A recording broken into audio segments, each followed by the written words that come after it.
कमाउन जान्ने हो र रमाउन जान्ने हो भने जिन्दगी एकदमै रमाइलो छ र पैसा जिन्दगीको प्रत्येक पाइला पाइलामा छ। हेर्नुहोस् कसरी भन्नुहुन्छ होला, तपाईँ हामी चलाइराखेको मोबाइलमा यति धेरै पैसा छ। हेर्नुहोस् फेसबुक चलाएर मान्छेले पैसा कमाएको छ, टिकटक चलाएर मान्छेले घर गाडी बङ्गला यसो आराम सब बनाइसक्यो। हेर्नुहोस् युट्युब चलाएर मान्छेले जीवनै परिवर्तन गरिसक्यो। हेर्नुहोस् तर हामी खै त, हामीसँग ढङ्ग नै छैन केही गर्ने। अरूका नाममा कसैसँग बोल्दा बोल्दै प्याज 100 जवाफ लगाइदिन्छ। हेर्नुहोस् न मिठो तरिकाले त्यो मान्छे भोलिपल्टबाट बोल्नै छोडिदिन्छ। हेर्नुहोस् है, अब हामीसँग ढङ्ग केमा छ भन्नुहोस् त। अहिलेसम्म फेसबुक चलाएर केही प्राप्त गर्न सकिएन। दिनमा 2-4 फोटो त हामी पनि पोस्ट गर्छौँ होला। अब टिकटकमा जानी नजानी हामीले भिडियो त बनाएकै हुन्छौँ सबैले, त्यहाँबाट पनि हामी केही चिज प्राप्त गर्न सकेनौँ।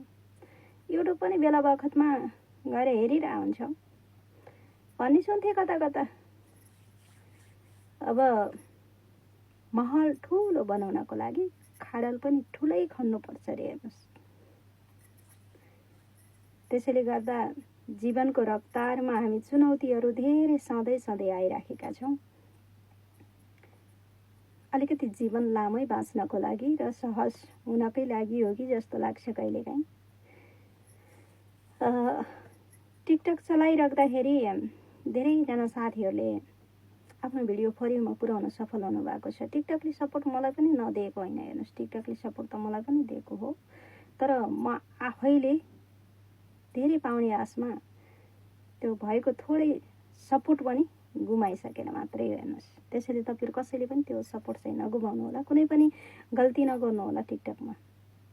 टिकटकले हर टाइम तपाईँ हामीलाई मेसेज गरिरहेको हुन्छ। टिकटकको अल्गोरिदमहरू हामीले पुरा गर्न सक्यौँ भने टिकटकले भिडियोलाई फर यू पेजमा नपुर्याउने पनि होइन र टिकटकले हामीलाई पैसा नदिने पनि होइन। हाम्रो भिडियो राम्रो कन्टेन्टबाट बनेको छ भने त्यसमा यति धेरै दिँदैन, तर यति भयो नि टिकटकले पैसा राखेको हुन्छ। हेर्नुहोस् अब टिकटकको सेटिङ भन्नुहुन्छ भने तपाईँका कतिवटा सेटिङ आइसके अगाडि, तर मेरा चाहिँ हेर्नु होला, मैले अहिले पछाडि माथि राखिदिन्छु।